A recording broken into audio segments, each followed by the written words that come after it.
Welcome to today's new family orientation session. Before we begin, we have a few important housekeeping notes to cover. La traducción al español para esta sesión es proporcionada por Wordly, una herramienta de traducción en tiempo real. Para acceder a este contenido en español, haga clic en el icono del globo en la barra de herramientas del lado derecho de la pantalla y seleccione Español en la lista de opciones de traducción. Today's session is being recorded. Recordings will be available approximately 3 hours after the session ends. You can find session recordings in your session schedule or in the on-demand page of the Hub.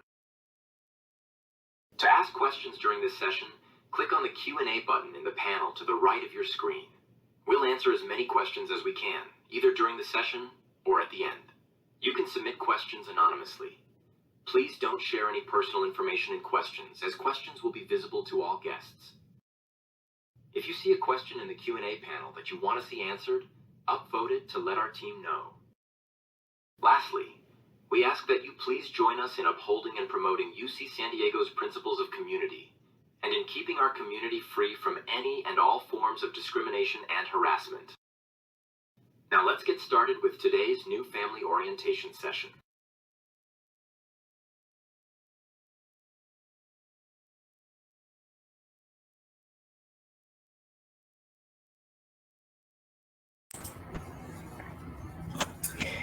Good afternoon, good morning, good evening, wherever you might be. Welcome to today's webinar. My name is Gabriella Hoffman, and I serve as Senior Director of the International Services and Engagement Office. We're so excited to have you here today and walk you through the presentation that will hopefully help you in supporting your student as they make their journey here to UC San Diego. Next slide, please. Today's agenda is going to be focusing on the International Services and Engagement Office, or ISEO, as we like to call ourselves, and your student support system while they are here at UC San Diego. We will go over understanding your students' visa documents, knowing the rules of their F1 status or J1 status, and what to do in travel emergencies and for emergency contacts should you ever need them or should your student ever need them. Next slide, please. So again, welcome. We are so glad you're here. We know that our students are very excited about starting their journey to UC San Diego, and we want you to know and your student to know that you are all welcome here, and we are waiting eagerly to welcome you to campus. These are just a few photos of our new International Student Orientation that takes place later in September to welcome your student to campus. It's a vibrant experience. It's a wonderful opportunity to connect with other students, connect with our staff, and really have a home away from home while you're here pursuing your studies at UC San Diego. Next slide, please. So what I'm going to go over today are steps for success for your student, helping prepare your for your student's arrival in the United States and here at UC San Diego throughout their international student journey. Next slide.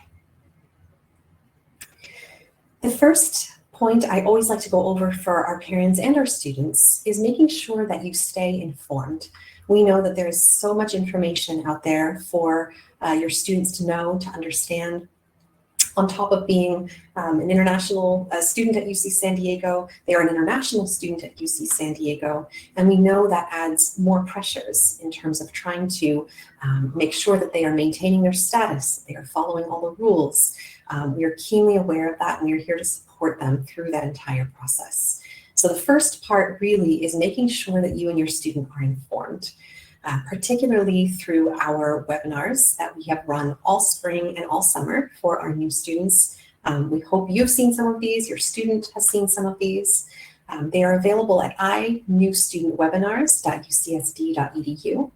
You'll see here just a sampling of different topics that are covered in these recorded webinars, including applying for your US visa, which we strongly encourage your student to review if they have not attended their appointment yet.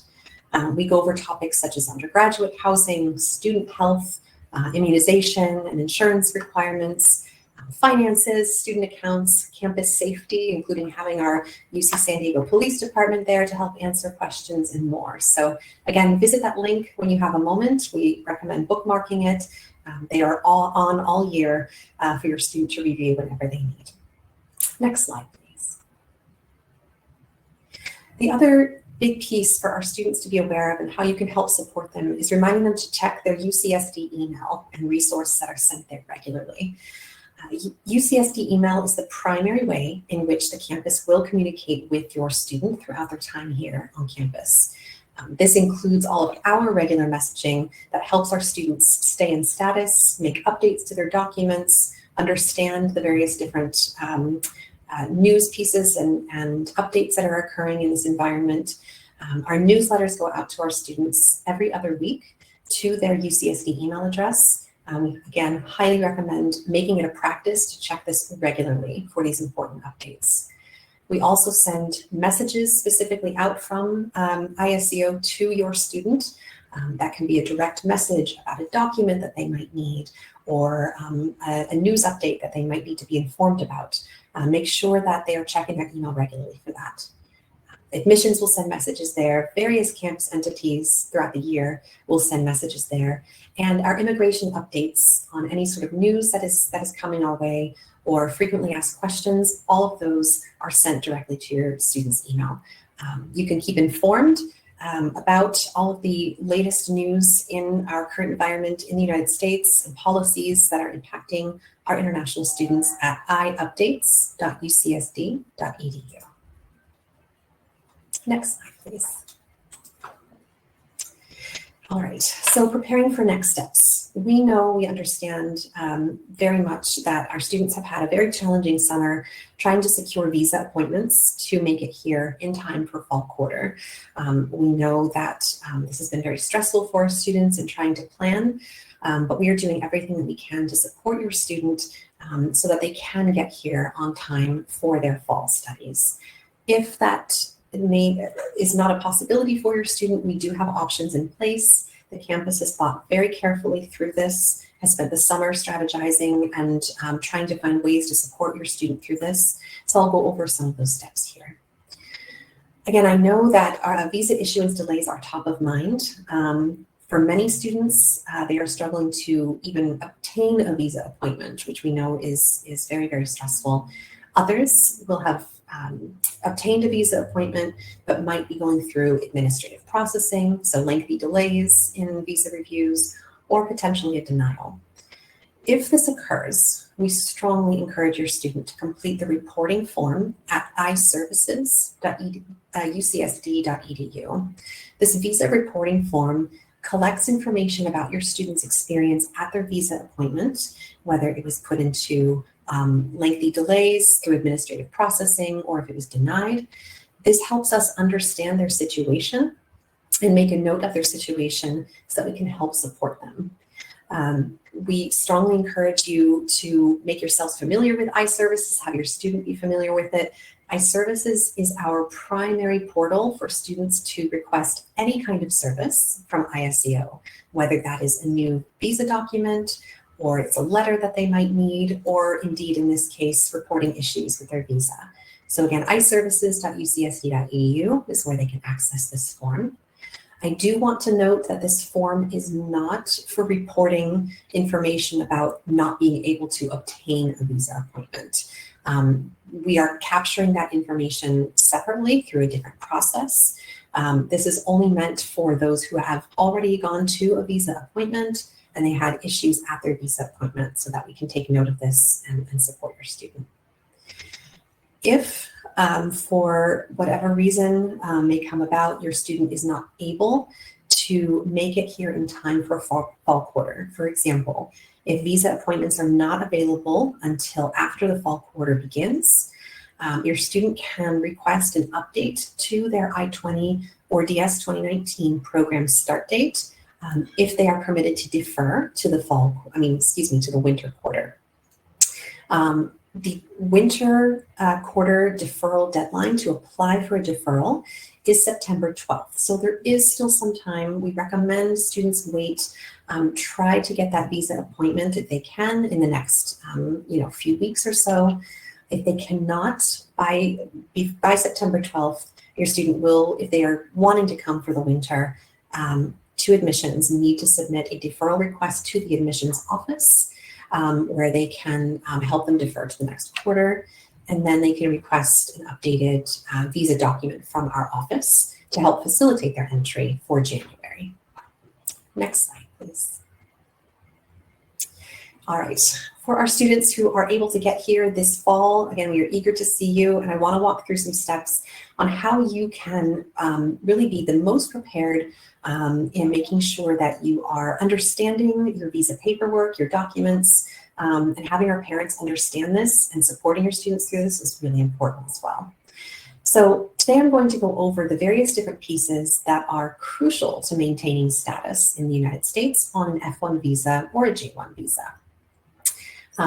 The crucial pieces, the elements to this are the passport that is valid, an F1 student or J1 exchange visitor visa stamp in the passport, having your I-20 document if you are an F1 student, or a DS-2019 if you're a J1 student, making sure you have your Form I-94, which is the document that's issued when you enter the US that confirms your arrival in the US. It also confirms your departure whenever you leave the United States as well. This is a form that's only accessible online after the student has arrived. And then, of course, address reporting. So I'll go over into each of these in a little bit more depth. Next slide, please. So the passport. It's really important that your student makes sure they're on top of the expiry date of their passport, making sure that it is valid at least 6 months into the future from the date of entry into the United States. So if your student is entering in September, it needs to be valid at least 6 months out from the September date. Make sure they're keeping valid, they're keeping on top of that passport to make sure it's valid. We have had students whose passport has expired while they're in the United States. That's okay, that's not an issue. It's just, it's going to make travel difficult when they try to go outside the United States and come back. So try to make sure that that's kept on top of and it's renewed in a timely manner.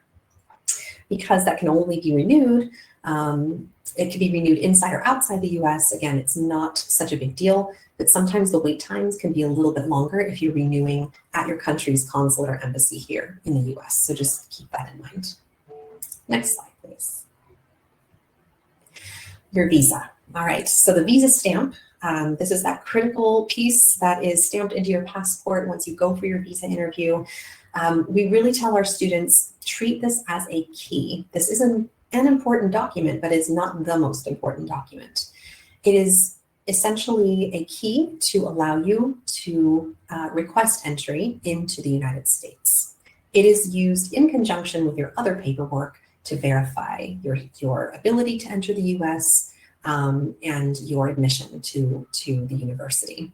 But it is important at that port of entry that when asked by the Customs and Border Protection official, they show their visa.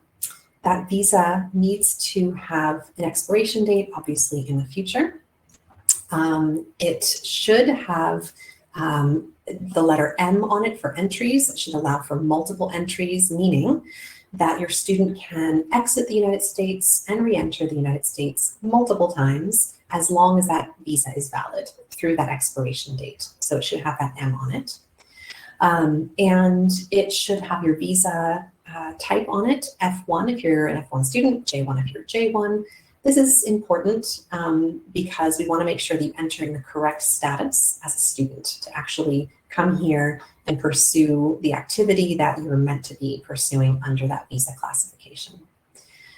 Visas can only be renewed outside the United States. So this is different from a passport. You cannot renew it from in the United States.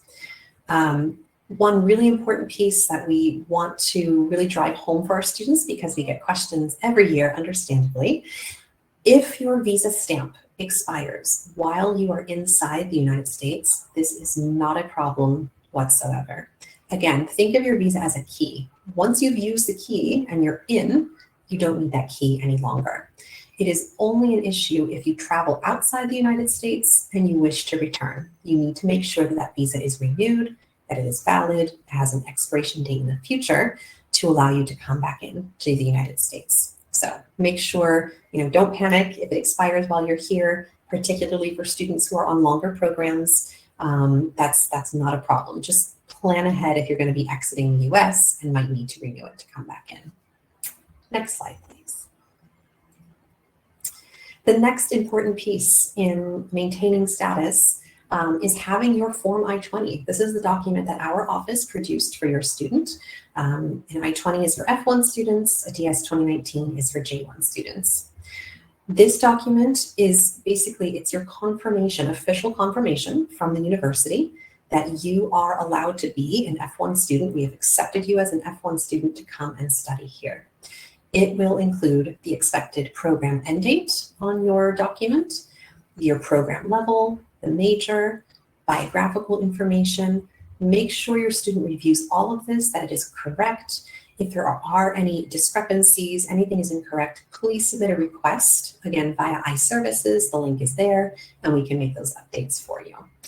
But make sure also that your student signs this document before they enter the United States. It must be signed. They must check everything over and sign it. They will present this with their visa when they get to the US port of entry. Next slide, please. All right, the Form I-94 that I mentioned earlier. This is generated upon arrival to the United States. So your student will not have this until they come to the US. What happens is when your student is admitted to the United States, the Customs and Border Protection official will take a look at their I-20, their visa document, their stamp, and they will, if everything looks okay, allow them entry into the United States. And they will generate an arrival record here electronically. This electronic record usually is not available until at least 24 to 48 hours after your student has arrived. It's really important that they go to the I-94 website. You can see the link here, i94.cbp.dhs.gov. They will need to type in their name, their all of their information basically from their visa stamp into the form, and it will generate the arrival record. They need to carefully check this over, make sure that they were admitted correctly in F1 status. We do see sometimes CBP officials will accidentally enter a student in tourist status, B1, B2. That is not good. They need to have that corrected, and they can have that corrected here within the United States. They don't have to depart again, but make sure that they are in the correct classification, F1 or J1. They need to make sure that they have the D/S notation under admit until date. That's the duration of status. That means that they are able to stay in the United States for as long as the end date is listed on their I-20 document, right? So that's what's really important, to make sure it does not have a specific date to it, that it should say D/S. So those are the things that students should look out for. We also have information on our website at isco.ucsd.edu that goes into detail about what your students should be looking for on the I-94, and they can review that checklist. Next slide, please. The other crucial part for your student to remember, and I know it's hard when they get settled here, there's so much going on, is to report their local address within Triton Link. So Triton Link is the university system that houses all of their information, their enrollment, their biographical information, and so forth. This is really critical for maintaining status in the United States. Our system that feeds information to the government logs this information. It needs to be correct. It needs to be accurate. So when your student arrives, if their address in Triton Link looks any different from the actual address that they are residing in for the duration of their program, they need to change it within 10 days of arriving in the United States. So it should be their current address where they're going to be residing. Their permanent address, excuse me, in Triton Link will be their foreign address. It will be the address in their home country. They also need to update their emergency contact information. So again, everything can be accessed at tritonlink.ucsd.edu. All they have to do is complete that information there. It will automatically update our systems, and they don't have to do anything else. Just all they have to do is fill out that form, and it will update everything in CBIS and our systems that we are mandated to report to the government. So it's very, very simple to do. They just have to remember to do it every time they move in the United States. Next slide, please. All right, so those are some of the key pieces of maintaining your status or understanding your status pieces. But what does it mean to maintain F1 or J1 status while you're here in the United States pursuing your studies? The first piece is what I went over in detail, right? The first part of maintaining status is checking your documents to ensure accuracy every time you enter the United States. Again, we're all human. CBP officials will sometimes make mistakes, enter students in the wrong visa type, and that needs to be corrected. So it's the student's responsibility to review everything, make sure everything is correct when they enter the US. It's also the student's responsibility to make sure that anything that ever changes on their I-20, for example, if they change their major, if they need more time to complete their program, they need to extend their I-20, or if they end their program early and need to shorten their program, they need to report that information to our office through iServices. They can access it there via our iStudents main URL, so that we can update this information in the system. That's a big key piece of maintaining status. The other big piece is enrolling full-time. So what is full-time at UC San Diego? That is a minimum of 12 units each academic term. That does not include the summer. Summer is considered an academic break at UC San Diego. So they only need to be enrolled in fall, winter, spring quarter, minimum 12 units. It is your student's responsibility to do so. Again, keep that I-20 or DS 2019 up to date. Report address changes, which I just reviewed. Accept only authorized employment. We know many students either will work on campus or will pursue internships after their first year, which we highly encourage. If your student is interested in pursuing internships or any work that is off campus, they need to get work authorization for that. If your student is in F1 status and they're working on campus, they don't need to obtain additional work authorization. That is already part of their status. However, if your student is in J1 status, they are an exchange visitor, whether they are working on or off campus, they need to have work authorization issued by our office. So make sure that your student understands that distinction, comes to our website, understands the differences between work authorization for J1 and F1, and so they can be fully prepared to maintain their status in those ways. And then finally, maintaining adequate health insurance. All international students, all students that is, are automatically enrolled in the university's student health insurance program that meets minimum requirements. So as long as your student is enrolled in UC SHIP, they are fine. However, if they do not enroll in health insurance or they have a plan that doesn't meet those requirements, they need to make sure that they re-enroll, they get into that insurance, because that's part of maintaining status in the United States for both F1 and J1 students. Next slide, please. Travel, this is a big piece, right? We know there's a lot of anxiety around travel with so many different things changing, the political environment right now. The best thing really to do, again, is to make sure your student is well informed about certain travel restrictions that might come up or certain barriers, making sure they have all their documents with them, assessing risk before traveling. But the basics really of traveling as an international student are making sure you have valid documents, everything is signed and up to date. You have a travel signature from our office that expires once a year, so you don't need to have it signed every single time you travel, only once a year. So make sure you look at that travel signature date. We also go over in depth on our itravel.ucsd.edu page what documentation you should bring with you to make sure that you have seamless entry into the United States when you return. So again, that web link is there. Bookmark it. We highly encourage your student to do the same so they are fully aware of what to do when they're planning those travels, either inside the United States or outside the United States and returning. Next slide, please. Now, what to do if there is an emergency of some sort? Again, we know due to heightened concerns around the current political environment right now, there are worries, right, about issues at the port of entry. What if my student is asked additional questions, taken into secondary inspection? ISEO is there to help your student. If there are any travel issues at the port of entry, the U.S. port of entry can actually contact our office 24 hours a day if there are any concerns. Sometimes, for example, a student will forget to bring a document or they won't have a signature. on their I-20. They've forgotten to get the necessary signatures or it's not valid. What will typically happen is the Customs and Border Protection official will reach out to our office. If it is after hours, someone will answer the phone, verify your student status, if everything is okay, and let them into the United States. So we do have that support there. You can see at icontact.ucsd.edu, there is an emergency contacts card that your student can download, carry with them.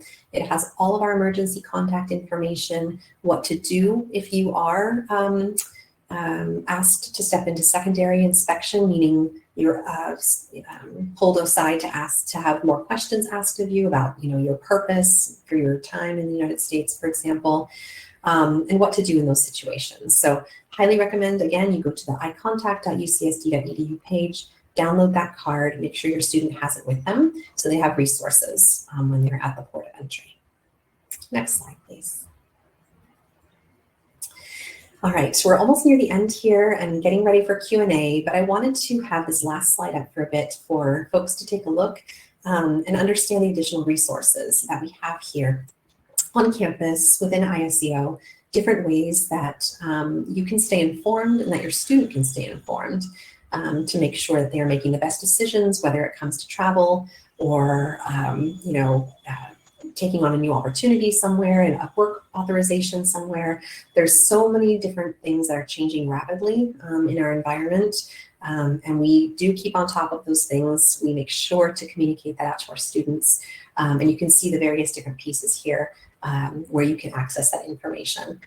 Biggest thing your student can do is make sure they're maintaining their status. That is the best they can do in these uncertain times. And we have checklists here that will help them do that.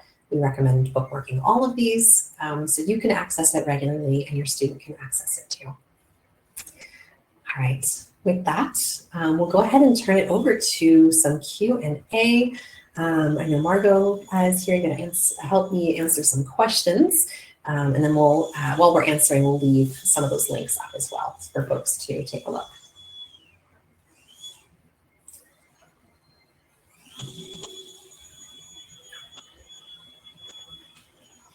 All right, so it looks like we have our first question here. If my student changes their major or takes longer to graduate than planned, do we need to request a new I-20? How do we do that if we need to? And this is a great question. So the process for this is to go to iservices.ucsd.edu. Your student will be asked to answer certain questions. They will need to get approval from their academic department, just verifying they need additional time. And we will be able to produce a new document for them. It's very simple, usually takes anywhere between 5 to 10 business days at most. And we do this all here on site at UC San Diego. So we, again, recommend going to our website, take a look at that portal and make sure how to do that. All right. Does a U.S. green card holder have to notify, excuse me, USCIS of an address change after moving to dorms on campus? This is a very good question. We actually don't provide guidance or advice to green card holders because it is outside of our area of purview. We recommend working directly with the attorney that you might have been working with to file your green card to stay up to date about reporting requirements and where you need to update information. Regardless, it is always good practice to update your address, your emergency contact in Triton Link, regardless, because if someone needs to get in touch with you, those are the means by which we are able to do so. So please go ahead and still update that in Triton Link when you can. All right, yes, good question. So what happens if my student's passport expires while they're studying in the US? The good thing about a passport expiring while in the US is that it doesn't have any impact on your student's status. We just, again, want to make sure that your student has valid documents with them at all times in case they need to travel quickly, right? They need to, if there's an emergency back home or what have you, you really want to make sure that they have valid documents. So if it does, they can request a new passport via their country's embassy or consulate within the United States. Or if they're already planning, to go home over one of the breaks, they can have it renewed while they're back home. But keep an eye on that expiration date so that it doesn't become a hassle and an emergency, right? And make sure it's valid. All right. What if my student needs to take fewer than 12 units for medical reasons or other issues? This is an excellent question. So as I mentioned earlier, 12 units is typically the minimum for students to have to take who are here in the US to maintain their status. However, there are some exceptions. If your student has a medical issue that precludes them from taking a full course load, they can apply for what is called a reduced course load for fewer than 12 units. It does need to be accompanied by a doctor's letter or a note from a clinical psychologist so that we can authorize that reduced course load, and they can do so for up to a year. There are two other reasons for taking a reduced course load, but again, it must be approved by our office before your student drops any classes. That can be for academic reasons. If it's your student's first quarter and they're really struggling with the teaching methods and just adjusting to teaching style, we can authorize one reduced course load in their entire student life cycle for that reason, usually in the first quarter only. Also, if your student is getting ready to graduate, if they have fewer than 12 units they need to graduate, we can authorize reduced course load for final quarter reasons as well. So those are the three reasons. Again, if you go to our website and just type in reduced course load, you'll have all the information there for your student to learn how to request that through our office, that authorization. This is a good question. Do H-4 dependent visa holders get work authorization? Again, this is a bit outside of our purview. H-4 dependents, H-4 status is a little bit complicated. In general, no, it is usually just volunteer positions. I say that with an asterisk. There are some exceptions. I recommend that you work with the attorney who helped file the H-1B, the primary petition, to find out about what authorization an H-4 has to work, because it can vary depending on the petition type. All right. If my child leaves the States for their home country during the winter break, does she need to request for a new travel signature on their I-20? I am so glad you asked this, because it's a very, very common request before our students get ready to leave, for the winter break, spring break. It's really important to know that the travel signature is all automatically already given to your student when they get their I-20 for the first time from us. So oftentimes, most times, your student or our new students will have an I-20 that is issued anywhere between March and August of the year that they start their program. That means that travel signature is valid until the next March or up till the next August. So you don't need it every time you travel. It's valid for 1 year from the time of issuance. Take a look at page 2 of the I-20. You'll see the travel signature section. If it's a date in the future, then they do not need a new travel signature. So that's just something to keep in mind. All right. Is it possible for my student to take online classes while maintaining visa status? Also a really good question. And there's some nuances here. If your student does not intend to physically enter the United States for fall 2025, let's say they haven't been able to get their visa, for example, if they are able to find enough remote courses offered to take classes and start their degree program, that is welcome. They are not going to be in F1 status yet because they will not have entered the US. That can only be activated once you physically enter the US. So it doesn't matter if they take 1 class or 5 classes online, they don't hold F1 status, so there are no rules around online study. However, once your student physically enters the United States, or if they are able to enter physically for the United States in the fall, F1 students are only allowed to take 1 class in remote format if they are in F1 status in the US. The rest of their courses must be in person. Those are F1 regulations. So The difference is whether your student is physically here or not. If they are not here, there's no real restriction. If they are physically here and they decide they want to take more than one class online, that is not allowed. They need to make sure they are in in-person coursework with the exception of one class per quarter. All right. Does UCSD offer legal resources if my student needs immigration-related advice? We, ISCO, are able to handle most requests for information about a student's status in the United States. However, if their parents are using a jet flight over, one thing your student will know when they come to UC San Diego is UC San Diego is a military town, and we are not too far from the air base, and the jets fly right over our university, so it makes it very hard to hear sometimes.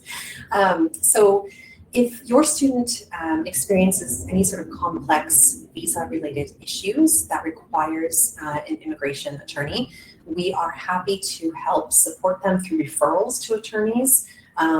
But we do not offer immigration attorneys here on campus specifically for them. Those are referrals that we can help them with, get them connected to attorneys if they're in any sort of complex situations. Are unpaid internships allowed, or do they still require authorization? It depends. If your student is in F1 status, then if it's unpaid, they do not need to have work authorization for unpaid internships. It's only for paid. If your student is in J1 status, regardless of whether it is paid or not, or on campus or off campus, they do need to have authorization. So if you go to our website, everything is spelled out exactly what the requirements are for paid and unpaid work for F1 and paid and unpaid work for J1 students. So they can take a look at that information to learn more. All right. What happens if my student accidentally forgets to report an address change or misses a deadline? Are there consequences? So in theory, yes, right? The part of maintaining status, being able to stay in the United States is keeping current with your address. If they're late by a few days, it's not going to be an issue. But for example, if a student doesn't have a current address and it's been a year, right, they've moved, that's a problem. And they really need to make sure that they are changing that address to reflect where they are living. It's extremely important. Even aside from the F1 regulatory pieces around it, it's really important for the university, right, to know where your student is in case there is an emergency. We have had incidents in the past where we have not been able to get contact with a student because all of their information is out of date or incorrect, and it can really impact the situation. So in general, no, they're not going to be consequences in that way. But if too much time goes on and there are other circumstances of their case that might indicate that there are issues with their status, that could be a mitigating factor in their case. So just make sure that they're on top of those changes in a timely manner. It serves everybody, especially your student, the best. All right. Can H4, excuse me, can H4 dependent visa holders request for an I-20 form at any time if they want to transfer to F1 visa status? Yes, and particularly before they age out of their status, yes, they can. We can process and handle change of status applications within ISCO. So if you go to our change of status information on our website, that section, if you just type it in, you'll find all the instructions for how to do so to become an F1 status student from within the United States. And they can do that either through a change of status application, remaining physically in the US, or getting an I-20 traveling outside the US over the winter break, for example, and coming back in on F1 status. Either way is fine. Can my student take a quarter off and still keep their visa active? So the F1 regulations do allow for students to reactivate their status if they are outside the United States for less than 5 months. A quarter is about 3 months. So We are required by regulation to basically shut down the record temporarily just for that quarter, so that F1 status will not continue while they're outside the US. About a month or so before they are ready to come back, they just need to contact us and we will reactivate that same F1 record for them. If they're out of the United States longer than 5 months, then they have to request a brand new I-20 and likely a new visa to come in to the United States. Will parents receive notifications if something changes in their student's visa status? So generally speaking, no. Our students are here as adults, are 18 and older. We are bound by FERPA protection to protect our students' privacy. So parents are not notified if there is something amiss with their student's visa status. It is up to the student to communicate that to their parents if something does go wrong, or if they need additional guidance or advice on their visa status. But parents are always welcome to keep up to date again with our immigration policy updates, to have a sense of the landscape and what's going on, to help support their students during challenging times. Question we have here: how long after graduation can my student legally stay in the US? Great question. It depends. If your student would like to pursue work experience, whether an internship or a job after graduation, they can apply for work authorization. There's a certain time frame they have to do it in. We'll go over that in orientation with your student. They can stay, depending on their degree type, if it's a STEM degree, anywhere up from 12 months to 36 months in the United States after their graduation. If your student's not interested in working in the US or staying, longer in F1 status, they can stay in the United States, F1 students, up to 60 days after their graduation, but they have to depart by the 60th day from the United States. If your student is in J1 status, they only have 30 days to depart the United States. So it really depends on their preferences and what they prefer, what they like to do after graduation. All right. Does the emergency contact have to be local? If we don't have any family or relatives here, can a parent outside the states be a contact? Yes, absolutely. We definitely understand that. We have lots of students who list their parents as emergency contacts. That is completely fine. So yes, if you do know of anyone else here who is local, that can sometimes be helpful with the time difference in reaching someone, but it can also be a parent back home. That's totally fine.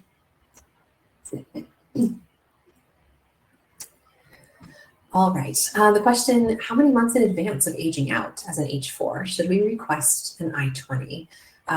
Really, as soon as possible. We recommend starting the process around 6 months before the aging out at the very latest, just to account for any processing delays or anything of that nature. So leave adequate time. Again, more information is on our change of status website in terms of timeline. And a change of status is definitely something where your student will want to come in and work closely with an advisor. They'll talk you through those steps, timeline, all those pieces. But definitely start to plan well in advance.